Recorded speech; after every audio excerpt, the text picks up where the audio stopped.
जय हिंद। मेरा नाम है अंकित और आप देख रहे हैं 5 मिनट जीके स्टडी चैनल। दोस्तों, अगर आपने अभी तक इस चैनल को सब्सक्राइब नहीं किया है तो सब्सक्राइब कर लीजिए और बेल आइकन को दबा लीजिए ताकि आने वाले वीडियोज़ का नोटिफिकेशन आप तक पहुंचता रहे।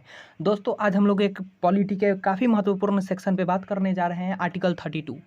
आखिर भीमराव अम्बेडकर क्यों इस आर्टिकल को संविधान की आत्मा कहते हैं, चलिए जानते हैं।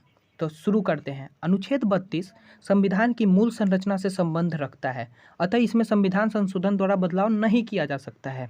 ये बात आप लोगों को याद रखना है।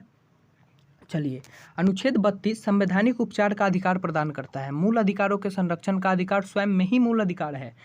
इसीलिए डॉक्टर भीमराव अम्बेडकर अनुच्छेद 32 को संविधान की आत्मा और हृदय बताते हैं।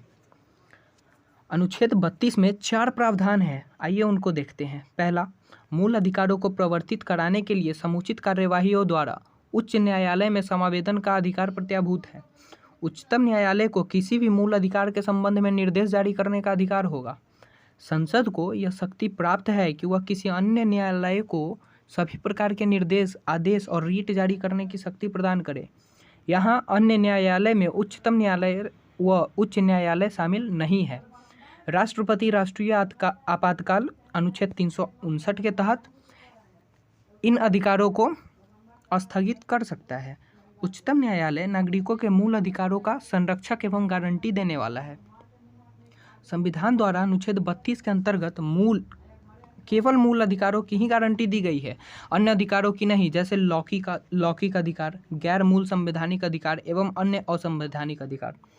अधिकारों के क्रियान्वयन के बारे में उच्चतम न्यायालय का न्याय क्षेत्र अमूल्य है पर अनन्य नहीं। उसका जुड़ाव अनुच्छेद 226 के तहत उच्च न्यायालय के न्यायिक क्षेत्र से है।